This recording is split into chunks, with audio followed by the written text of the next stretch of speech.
Good morning. Welcome, everyone, to FoER, the Forum on Economic Rights. I'm your host, Dean Rafe, and today I'm going to be talking over my thoughts on a topic that's so near and dear to my heart, and I'm sure it is to everybody else's: taxation. So we are effectively a bankrupt country as of yesterday morning when I checked this fact. According to the St. Louis Fed, as of Q2 of 2025, we had a 118% debt to GDP. So that's the economy's version of debt to income. But the question is, why? Why do we have all of this debt? In my opinion, given the Federal Reserve, that's not right. Given the federal income from taxation, which is $5.5 trillion of revenue, I don't think that we're bankrupt because we have a taxation problem. I think we are bankrupt because we have a spending problem. So why are we spending beyond our means? What do we have to pay higher tax? Why do we have to pay higher taxes? Because politicians want to keep buying votes. They just keep spending, don't use any restraint. And yeah, I think maybe we should be charging politicians 90% of their income for the rest of their lives until we were out of debt. Maybe if we passed that law, then we wouldn't be in debt anymore. But I also feel like they're taxing us into oblivion, so we should be doing the same to them. So my question to all of viewers is, do any of us really know how much we're paying in taxes? Because the government has layered the taxes on, so we're paying layers, taxes upon taxes upon taxes. So just kind of breaking it down for my own self. I'm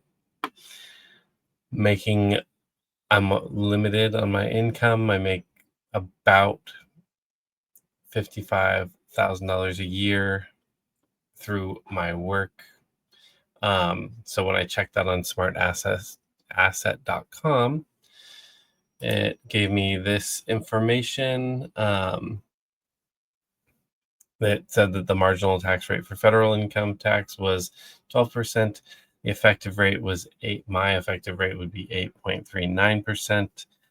State income tax is 5.5, effective rate 4.4. City income tax, I live in New York City, so we have an income tax here in the city, and that's 3.82% marginal tax rate, with it being 3.09 effective rate, and then any FICA taxes, which includes Medicare, Social Security, all those different other added taxes, 7.65%, with an effective rate of 7.65%. If you total that all up for the effective rate, it comes out to 23.5%. I did go and check my pay stub, and according to that, I just work a restaurant job in New York City currently, and I get paid weekly. And I take the minimum deductions because I don't like to pay taxes at the end of the year. I know I'm giving the government a free loan.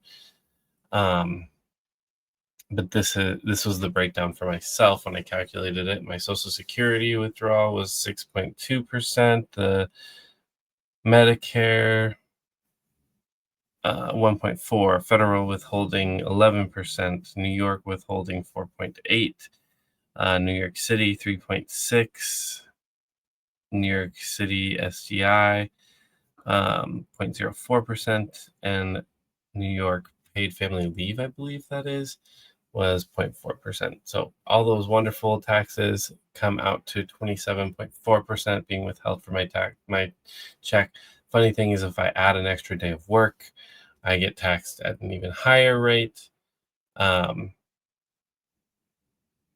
did not calculate based off of that, though. So 27.4% of glorious taxes being taken out of my paycheck just in the form of income taxes. Then on top of that, you add sales tax in the state of New York. So we have the state sales tax of 4.4%, and the city tax is 4.5%, and they add a metropolitan commuter transportation district surcharge, which is 0.375%, for a grand total sales tax in New York City for 8.875%. And then how do you even begin to manage to calculate my personal property tax, because I'm paying that in added rent?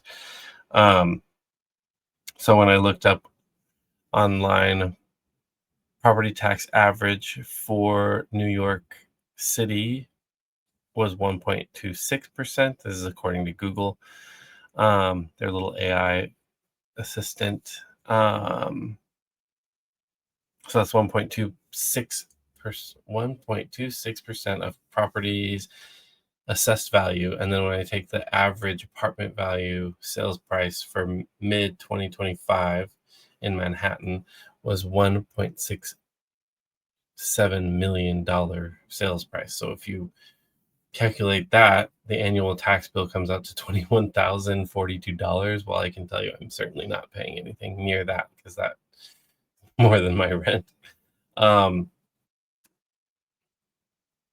But if you break that down by month, it comes out to $1,753.50. So I just threw out a number, and I'm just going to pretend like I'm in the lowest tenth of the property tax average. So if I take 1/10 of that figure, the $1,753.50 number, if I divide that by 10 and then I break it down by a weekly amount, that property tax comes out to 2.8%. So I added that on. And so then when you add all of those forms of taxes, our property tax, the sales tax, and the income taxes for myself came out to 39.1%. Is my current tax rate. But then that does not include other forms of taxes. So like if I have to pay inheritance taxes, if I collect anything from my parents if they pass away, when they passed away, or estate taxes, which would be it coming out of their assets before it even makes it to me. Also other forms of taxes that might be passed on via higher prices, the cost of food being higher due to the cost to transport it. So you have gasoline that transported that, but on top of that, you have the taxes on that gasoline that transported the food, or the tractors that help to grow the food. Those also run on gasoline or diesel. And then like you also have any taxes that are paid by corporations and then passed on to consumers in the form of higher prices. Other forms of taxation are mandated fees that the government charges. I at one point worked for a utility company, a subcontractor of utility companies in California, and we did free programs, and all of our free programs were paid for by this little tiny fee that was mandated by the California Public Utilities Commission.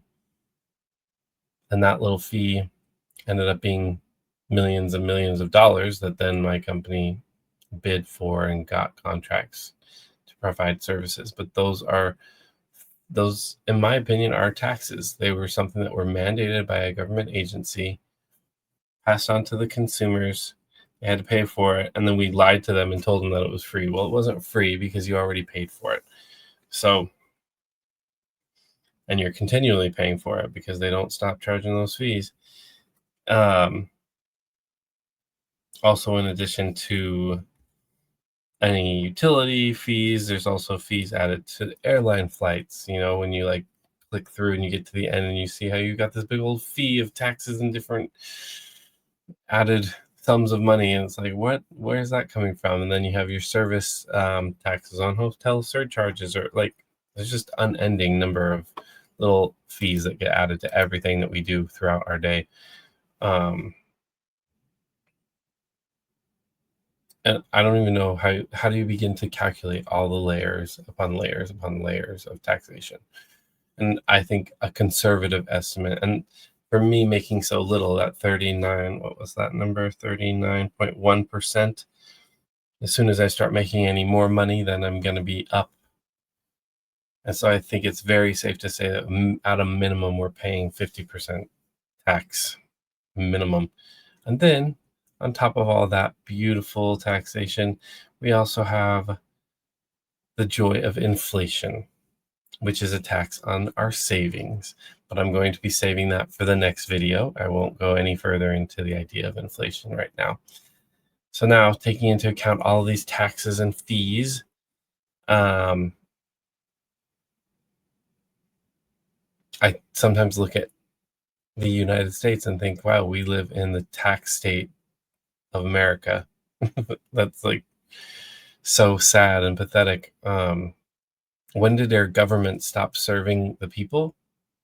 And when did we become like little workers that were only here to support and continue to pay for limitless government? Like, that's mind-boggling to me.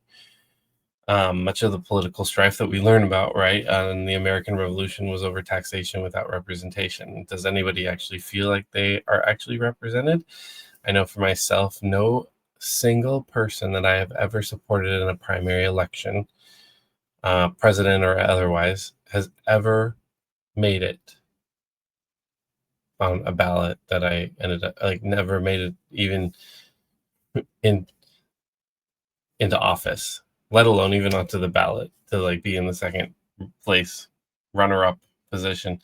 So I know I don't feel represented, especially I live in New York, but I'm still registered to vote and a citizen, resident of California.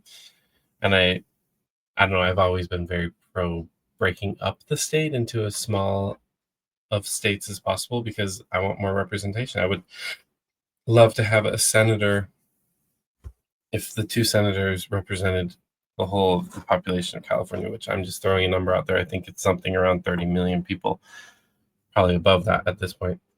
Well, that's each senator is representing 15 million people. So it's like, I hardly feel represented. Put that against the people of Delaware or Rhode Island and how many people are being represented by two senators there. So yes, taxation without representation. How did we get back here? Now,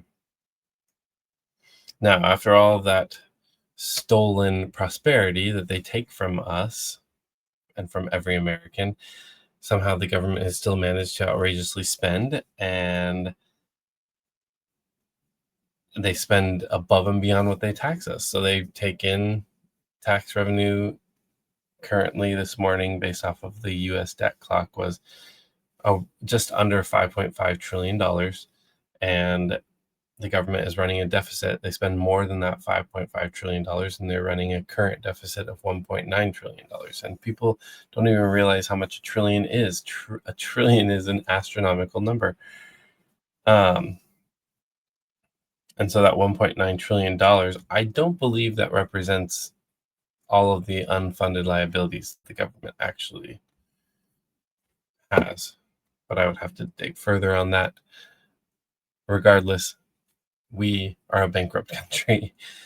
Both parties have failed us. Both have spent outrageously. The Democrat platform in the last election that I remember hearing was that they were wanting to tax us more, and the Republican platform pretends like they want to spend less, and yet they keep spending more and more and keep running deficits, outrageous deficits. The whole effort of Doge trying to figure out where all the money was going, and it ended up with a fight and hardly any money actually cut. So, oh joy, isn't this such a beautiful situation? Our system is obviously broken, it's obviously failing, and I do believe for the next 10 to 20 years that our whole living, the only reason why I'm really doing this show is because I like economics. It's enjoyable, but I'm doing this because I feel like something has to change. That we have to make changes. That we have to stand up and make changes. Or I was pursuing a career in the arts and enjoying that, but since COVID and since the passing of California's gig laws, a majority of my work shut down completely, and what was left over is just pathetic and sad. Um, and I do feel like my ability to live and do the things that I want is being ruined by living in a tax state where they're just taking every bit of our living from us to fund the government and to fund their little social programs that I don't have the ability to sustain my living and be able to do the things that I want to do. So that's why I'm working on this little show. Um, I would love to hear if other people feel the same, if they agree, or if everything's hunky dory in their lives. I know plenty of people who just keep their heads down and keep going, and they don't really say much about it. Um, so all that information that I just laid out is just setting the stage for our Article 5 of our Economic Bill of Rights. I'm just throwing out numbers for taxation, but really in my mind, it's like to encourage you, the viewer, to like consider what level of taxation you feel comfortable with. And I'll ask you a couple questions after I read this Article 5. So this is what I've come up with. All people and entities must pay an equal percentage of taxation, meaning all citizens, non-citizens who work here, and businesses all should pay an equal amount of percentage of taxation. No individual shall have to pay the taxes of another individual. The only form of taxation that may be placed on people and entities are sales tax, excise tax, and tariffs. Income taxes, property taxes. I'm going to read that again. The only form of taxation that may be placed on people and entities are sales tax, excise tax, and tariffs. Period. New sentence. Income taxes, property taxes, estate taxes, inheritance taxes, and all other forms of taxation not outlined above are banned. This is trying to create a uniform tax code that's simple, easy for people to understand, doesn't have all these layers of taxation. I think they purposely layer all the taxation on because it makes it easier for them to tax us exorbitantly without the masses really understanding. So a tax is any amount of money or payment that is required by the government or any government agency. So that is referring to all the little fees. Tariffs may be placed at any levels as determined by Congress or as delegated to the executive branch. I know there's a big conversation around tariffs with Trump right now. I'm not trying to get into any of that conversation. But tariffs used to be how the government funded itself entirely. We didn't used to have income tax originally. Excise taxes may be set by Congress or by the states or local governments. Excise taxes are those like a little tax you put on cigarettes, try to curb the usage of cigarettes. I'm not trying to get into the morality of those, but I figure we should give our government some ability to still do excise taxes if they would like. And then sales tax may be set by Congress or by the states or local governments. And I'm proposing this as like an article to this Bill of Rights, which would be added to the Constitution. And so it would apply to all levels of government. So now, continuing on, no person or entity can be made to pay more than 25% of their annual expenditures to any level of government, federal, state, or local cumulatively. So no human, I don't believe any of us should be paying more than 25%. And I don't even know that we should be paying that much, right? Because at what point do we become slaves to the government? Like, are we just little money generating machines? Is that our only purpose, is to be here to support this big monstrosity that is the US tax state? Um, so I digress. This 25% cap on taxation applies to excise taxes and sales taxes levied by federal, state, or local jurisdictions and does not apply to the tariffs. So I don't want to spend too much time getting into it, but the tariffs are just a way of controlling exports and imports, in my opinion. That's what the main usage of that should be. Um, I'm not trying to get into the whole conversation of the whole world order and should we be a whole world economy. And I don't know. I don't necessarily feel like we have to. Here I am getting into it, and I said I wasn't going to. Um, I'm actually going to stop myself. So I'll just read that again. This 25% cap on taxation would apply to excise taxes and sales taxes levied by the federal, state, or local jurisdictions and does not apply to the tariffs. Tariffs would be able to be put at any level based off of Congress and the executive branch if it's delegated to them. The percent breakdown of this 25% cap would be subject to the following caps. So say the government passes all these taxes, federal, state, local, and then if there's like a disagreement, somebody's been charged over 50% tax.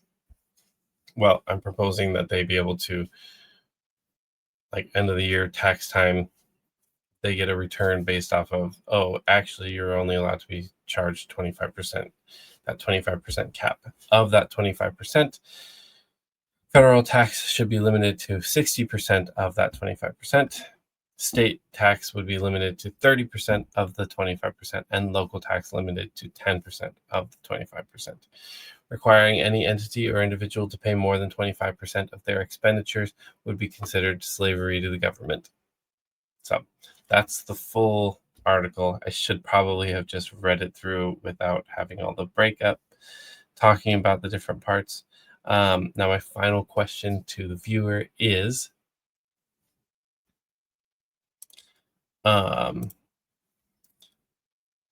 what percentage of your income has to be taken away from you before you become a literal slave to the taxing entity?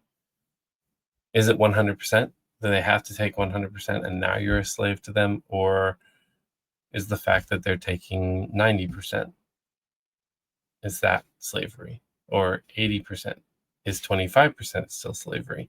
Like, should I not be able to say like, oh, I don't want to pay any taxes? I don't know. I'm asking. So what percentage also has to be taken away before we stop being a capitalist country and become a socialist or communist country? Is that also communism being state ownership of all industry, like, and abolishing the right to property? So that, like, I guess by definition, that one would be 100% of all of your earnings have to go to the government. That would make you a communist country. But socialism, I would argue we are completely a socialist nation with the amount of taxation that we have. But what do you think as the viewer? And then I propose these numbers above with that 25% cap. Like I said, I'm not sure that I even agree with that. I have lots of questions about what that would do to our society. Because we've spent so much money, or we spend so much money, what would happen if we suddenly pulled the plug on all of that? But also, we are wasting tons of money. We have to be wasting. I sure don't feel like I'm getting trillions and trillions dollars of value out of my government services that I get. I go on the subway, I have to pay for the train. I pay a monthly fee, which half the people go down there and just jump the turnstiles or walk in through the emergency exit. They don't pay for anything. Here is my dumb ass paying for that service, and I feel unsafe on the trains. They constantly smell like urine. They are foul, terrible places. And in my mind, the only answer is, why don't we privatize all of this? It used to be privatized. Those were not originally government owned. They were not created by the government. But we see what the government has turned them all into. Anyways, government, in my opinion, leads to waste, waste, waste. And how do we pare that down? How do we stop from having to give away so much of our money to the government and hold them accountable for what they are spending our money on? So that was a fun little, you can tell, I'm sure, the parts that I feel strongly about. And I'm very curious about your feelings on taxation and what your experiences are with your government services. Do you feel like everything is hunky-dory and it's perfect and you love the way it is? Or are there changes that you would make to the tax policy and to our spending habits in our country? Anyways, thank you for watching. And first time I'm going to say this, but like and subscribe if you want to hear more. And I hope to see you in future videos. Thanks so much and have a wonderful day.